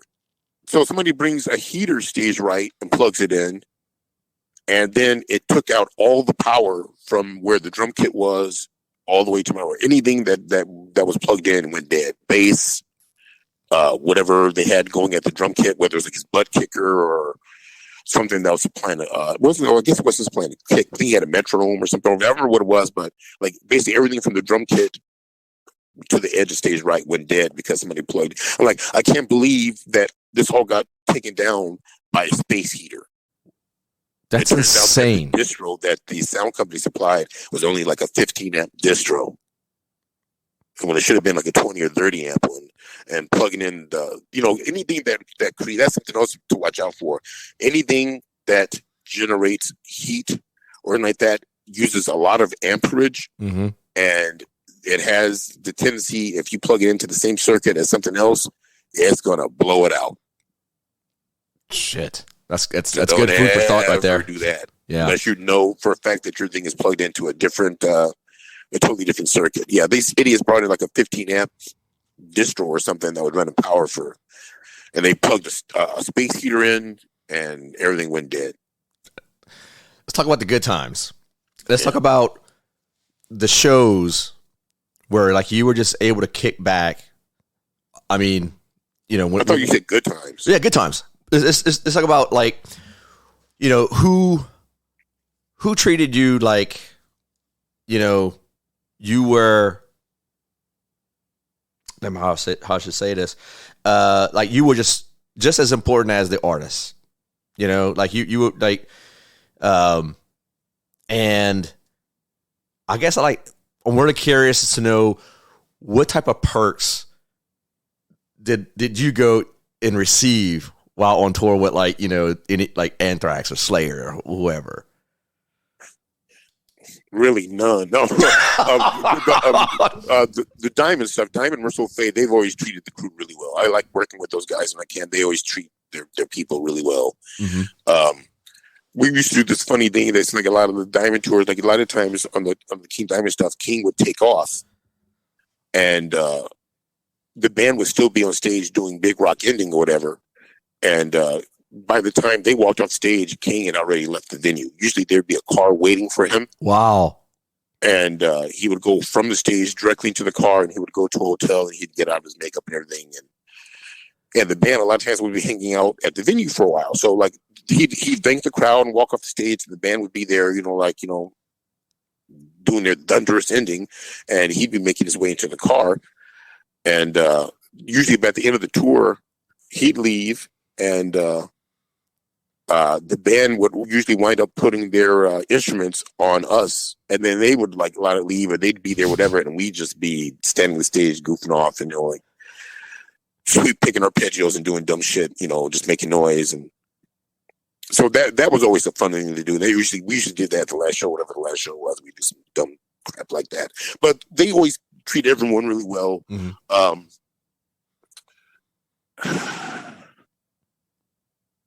The Anthrax guys were a lot of fun and stuff too. I felt like it took me a little bit when I first started working with them. They had did their classic lineup reunion, and they went through a lot of techs. I think they said I might have been like somewhere between like the 9th and the 13th guy they had in. Damn. And I don't think anyone expected me to be around very long, so they kind of, just kind of ignored me. Like their whole first tour, Scott didn't really have anything to say to me, and then I give him a hard time about this time. Then the second tour, it's like he was giving me the poser test.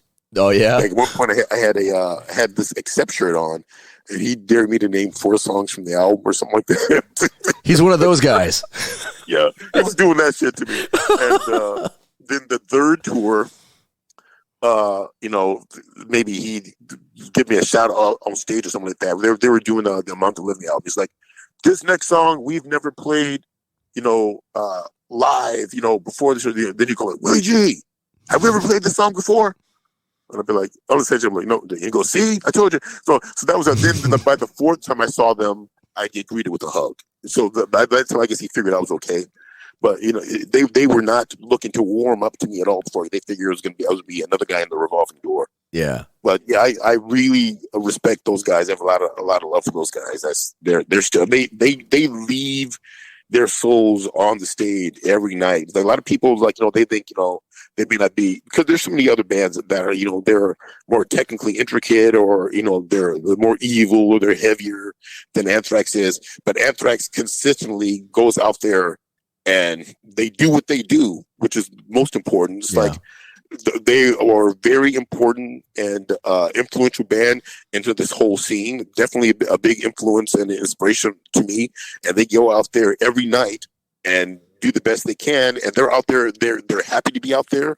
They know they're lucky to be doing what they're doing, and they love what they're doing. And they go out there every night and they give it their all.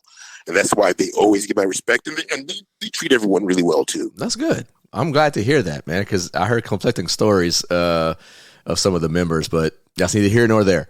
But anyway, man, well, they are New Yorkers, so, they are. And I'm a Southern guy, so I always gotta say to myself, I gotta check the reference. Whoever's telling me their opinion, however subjective it may be, it's always the source of the matter.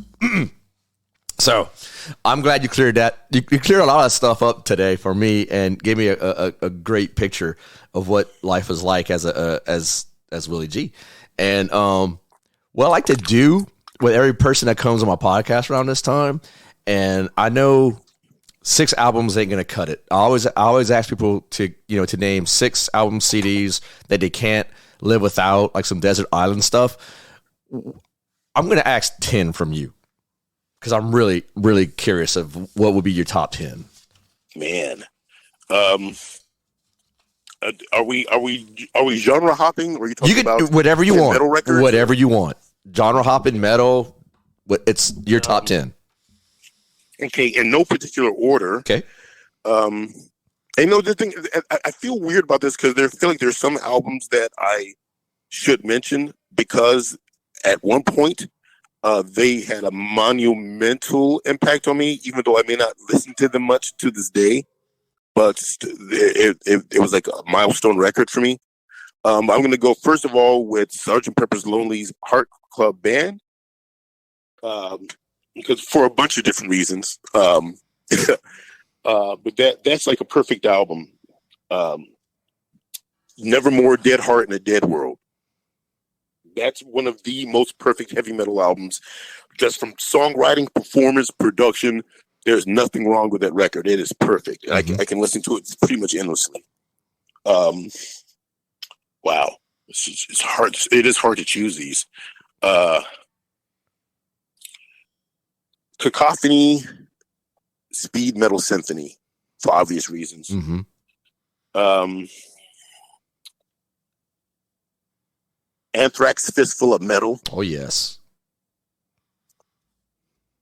Oh, man.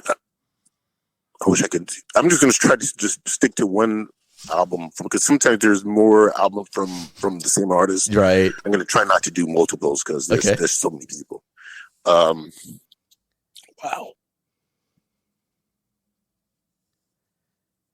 I'm going to have to go with Megadeth Peace Sales, but who's buying? Chris freaking Poland. That's another guy who's like, you hear him play automatically and you just know who it is from the tone alone, even though there are some similarities in his tone sometimes, and maybe somebody like a Alan Holdsworth kind of thing. There's these guys who are influenced by Holdsworth, and they always have these things that kind of tie it together. And you can see there's an obvious thing going on there, but Chris Poland is an anomaly. That guy, him and Marty, man. Yes. Wow. Geez. Halfway there. Iron Maiden Killers. Fucking A. That's what broke that whole thing over there. I saw an advertisement for that album in a Rolling Stone magazine, and that was pretty much all she wrote.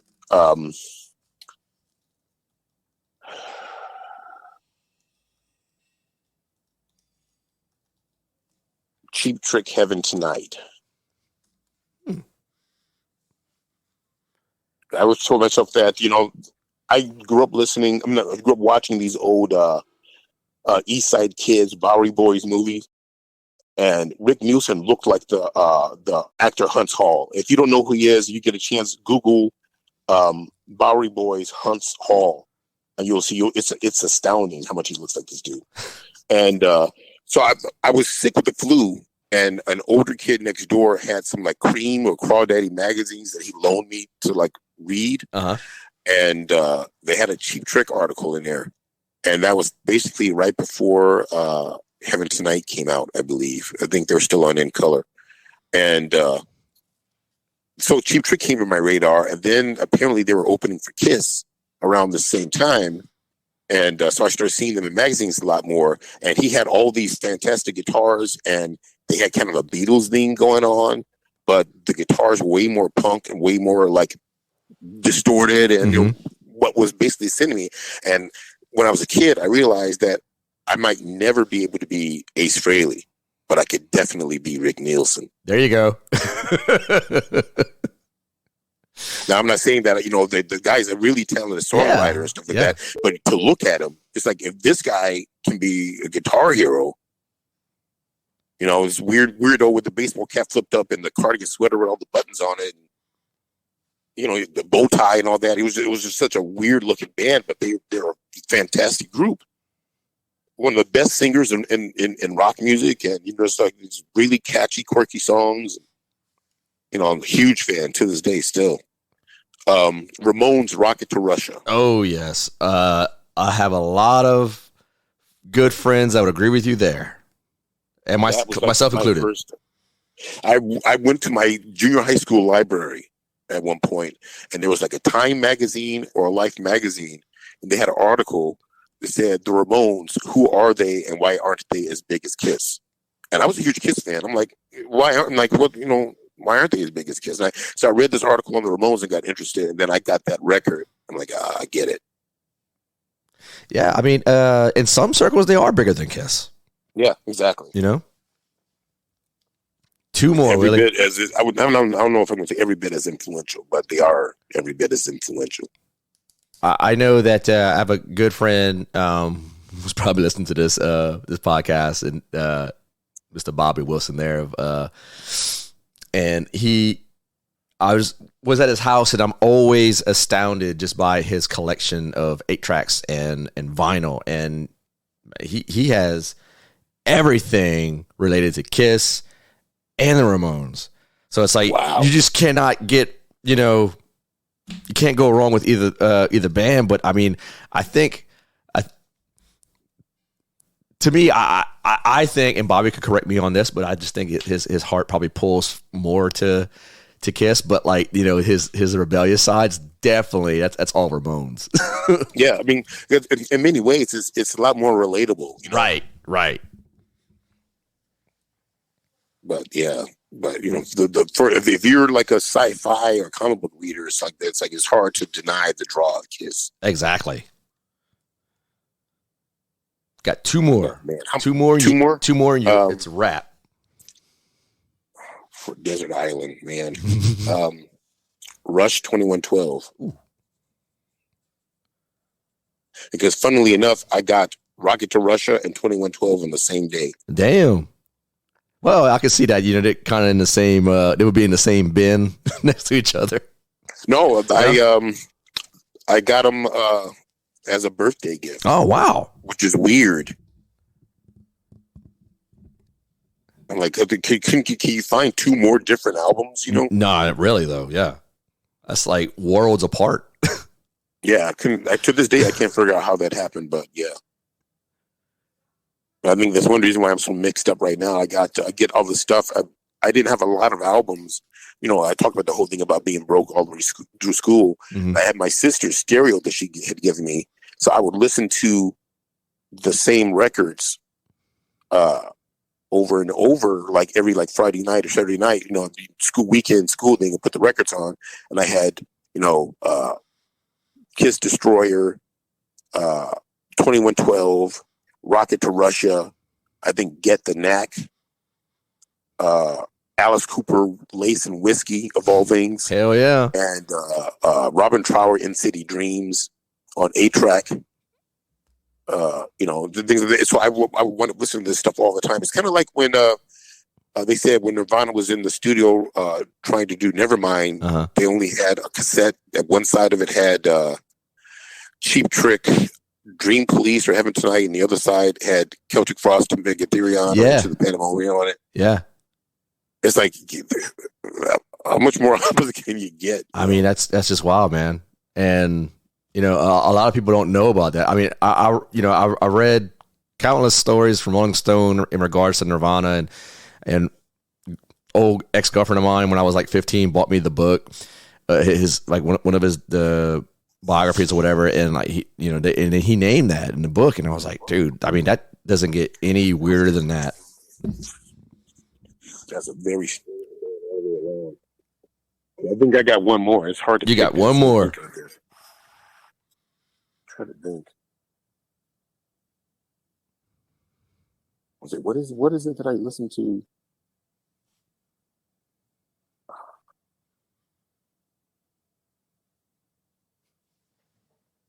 I feel like there's a gun to my head almost. I'm gonna go with Kiss Hotter Than Hell. Fuck yes. Fuck yes. Hotter Than Hell, baby.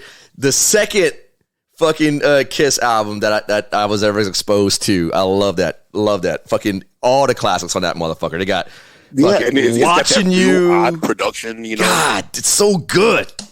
It's so good. Got really raw production. It's got these great songs. And I almost said Rock and Roll Over, but I hate Baby Driver so much. Yeah.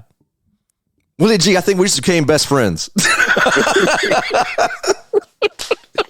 You come to Lafayette, Louisiana, you got a standing invitation to my house, man. I'm just saying. That's awesome. Hell yes. Man, Willie, thank you so much for giving me 2 hours of your time. Do not take it, lightly. Thank you so much. I'm sorry that I was supposed to do this yesterday. And I'm so out of it. Don't even worry about it, man. This was great. It happened when it needed to happen, and I'm really stoked that we had this conversation. And I thought we were going to be sitting here talking about the difference between an Alnico 2 and an Alnico 5 magnet. I mean, I didn't want to get too in depth with the nerdery. Hey, there's always next episode. Yeah, that's true. Yeah, we can talk about form of our wire and whether you like the 42 gauge or the 44. Yeah, exactly. I don't know what the fuck I'm talking about. Willie, thank you again so much. Let's keep in touch. And yes, definitely. And man, hopefully we see each other soon. And let me know whenever you're going to be in town, and we'll definitely catch up. Will do. Thank you for the opportunity. I really appreciate it. Thank you, Willie.